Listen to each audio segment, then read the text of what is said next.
Bonsoir. Merci d'être au rendez-vous pour passer en revue les principales informations de ce jour. Le Premier ministre désigné Nawaf Salam rencontre le président de la République Joseph Aoun depuis 18 heures en l'attente de la déclaration de M. Salam concernant éventuellement la formation du gouvernement. Voici les nouvelles les plus importantes de ce jour. Les violations israéliennes se poursuivent au Liban Sud. En effet, selon un responsable militaire israélien, Israël entend éliminer une multitude de sites d'armement du Hezbollah dans le secteur oriental du Liban Sud. Dans un entretien accordé au quotidien israélien Yedioth Ahronot, ce responsable a encore affirmé que les efforts de l'armée israélienne seront concentrés dans les 3 semaines à venir sur la destruction de toute infrastructure au Liban qu'elle considère comme une menace. Mobilisés pour empêcher les habitants des localités du Liban Sud de regagner leur village. D'où des agressions perpétuelles dans différents villages tels que l'arrestation de 3 citoyens de Marodiras. Sur la route reliant Taïbé à Kantara, un véhicule militaire israélien a provoqué une panique générale puisqu'il avançait en tirant en l'air. Une explosion massive a secoué la ville de Barkaba, causant d'importants dégâts. Des frappes israéliennes ont visé le village de Kfar Kila et à Bani Hayyan, une bombe sonore a été lancée lors d'une manifestation alors qu'une explosion a été entendue à proximité de la municipalité. Les forces israéliennes ont aussi largué des grenades sur un groupe de personnes rassemblées entre Sha'ara, Majd el-Salem et Houla. Pour la 3e journée consécutive, l'armée israélienne poursuit ses actions de démolition de maisons et d'infrastructures à Houla, Baïs el-Jabal et Markaba, et des barricades ont été érigées près de la zone de Mflaïha. Au-delà du Liban Sud, des drones israéliens ont survolé la capitale et sa banlieue. La nuit de mardi a été violemment marquée par 2 raids sur la ville de Nabatillé, faisant au moins 20 blessés. La radio militaire israélienne a confirmé avoir ciblé la localité, notamment des plateformes du Hezbollah, un camion et un autre véhicule appartenant au parti qui transportaient du matériel de combat dans les régions d'Al-Shaqif et de Nabatillé. Selon un rapport du ministère de la Santé publique, ces attaques ont fait 36 blessés.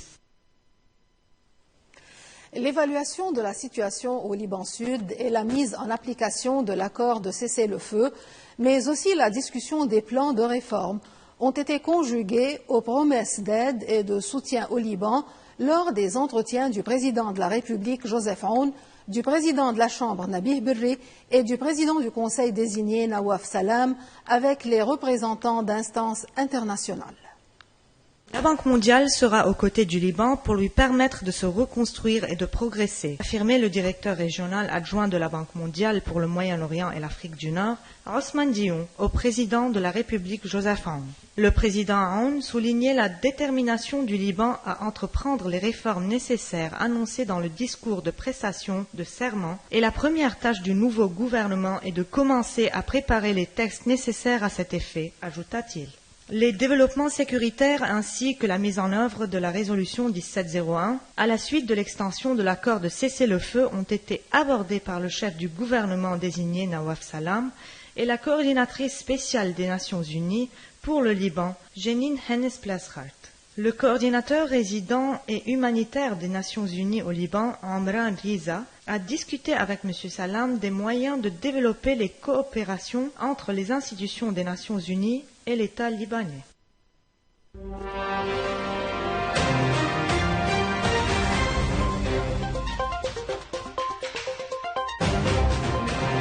L'envoyé spécial américain pour le Moyen-Orient, Steve Witkoff, est arrivé en Israël dans le cadre d'une visite visant à contrôler la mise en œuvre de l'accord de cessez-le-feu entre Israël et le Hamas. Au programme de la visite, des rencontres avec le Premier ministre israélien Benjamin Netanyahou, le ministre de la Guerre Israël Katz et le ministre des Affaires stratégiques Ron Dermer, afin de discuter de la mise en application de l'accord, mais aussi une visite sur le terrain dans la bande de Gaza. M. Witkoff voulant s'assurer de la mise en œuvre réussie de la première phase de l'accord, qui ouvre la voie à la deuxième phase, qui se concentre sur le retour des otages israéliens restants. Entre-temps, le président égyptien Abdel Fattah el-Sisi a déclaré que tout déplacement forcé des Palestiniens serait une injustice à laquelle son pays ne pourrait pas participer. Il s'agit d'un refus sans équivoque à la proposition du président Donald Trump de déplacer les Ghazaouis en Jordanie et en Égypte. Le dirigeant égyptien a déclaré que les principes intangibles de son pays incluent l'établissement d'un État palestinien et la préservation de ses composantes essentielles, en particulier son peuple et son territoire. Il a ajouté que l'Égypte était déterminée à travailler avec le président Trump, qui cherche à parvenir à la paix souhaitée sur la base de la solution à deux États, israéliens et palestiniens. Le président américain avait avancé samedi l'idée d'envoyer les habitants de la bande de Gaza en Jordanie et en Égypte afin, selon lui, de faire le ménage dans le territoire palestinien.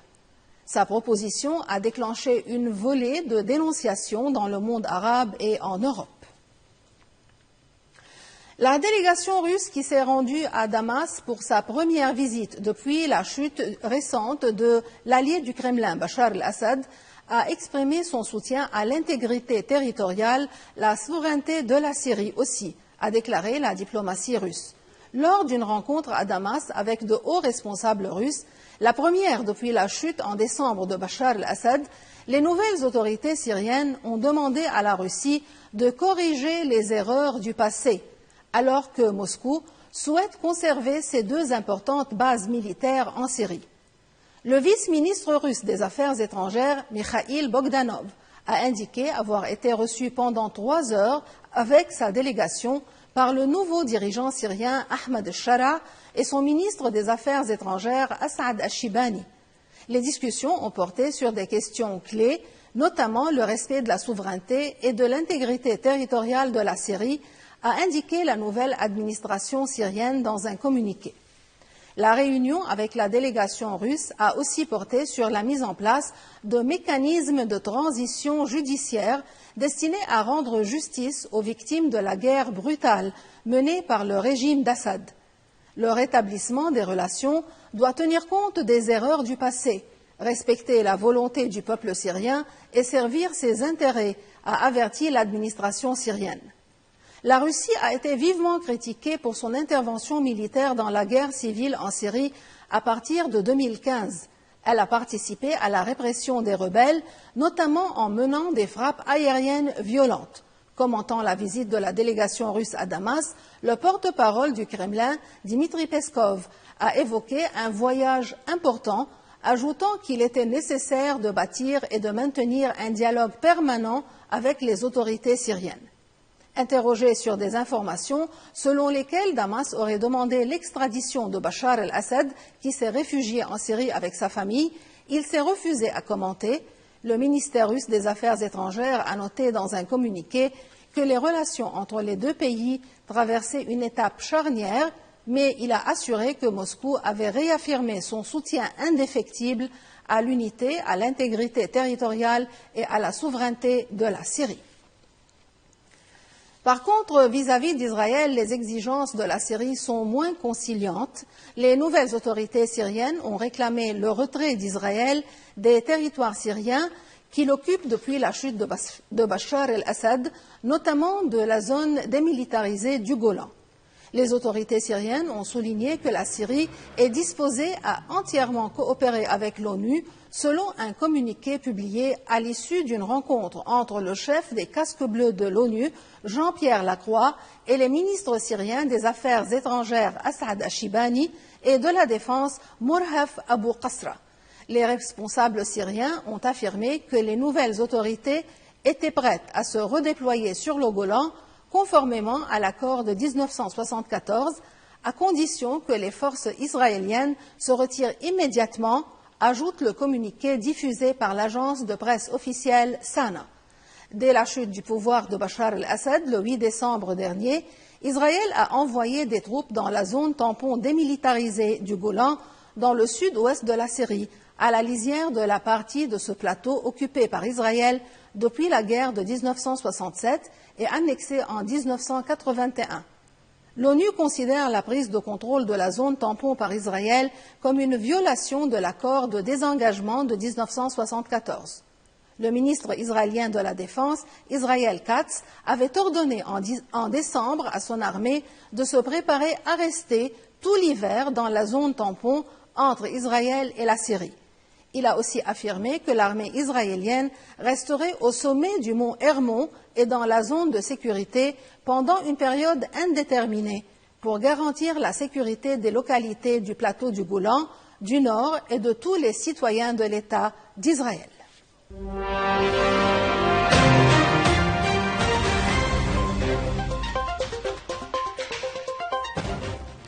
Le président russe Vladimir Poutine a déclaré que son pays pourrait organiser des pourparlers de paix avec l'Ukraine, mais il a exclu de parler directement au président Zelensky, qu'il a qualifié d'illégitime.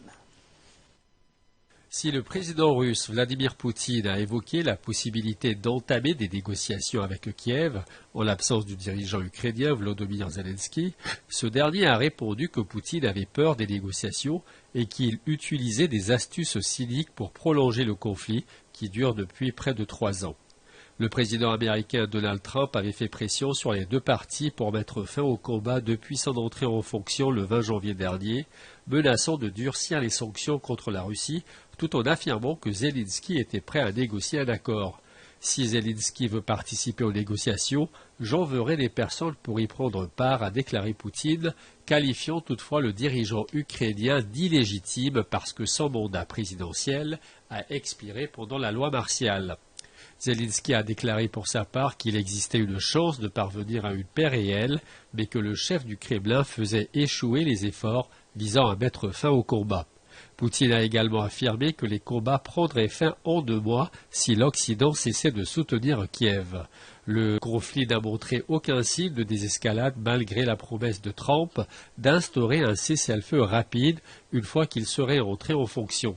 Le ministère russe de la Défense a annoncé avoir abattu au cours d'une attaque nocturne 104 drones ukrainiens au-dessus de 9 régions, l'une des plus importantes attaques de ce type contre le territoire russe depuis le début du conflit. De son côté, l'armée de Kiev a déclaré que Moscou avait lancé aussi une attaque nocturne de drones. L'irruption du rival chinois de ChatGPT sur la scène de l'intelligence artificielle a ravivé les angoisses de la Silicon Valley et de Washington qui appellent à battre la Chine avant qu'il ne soit trop tard.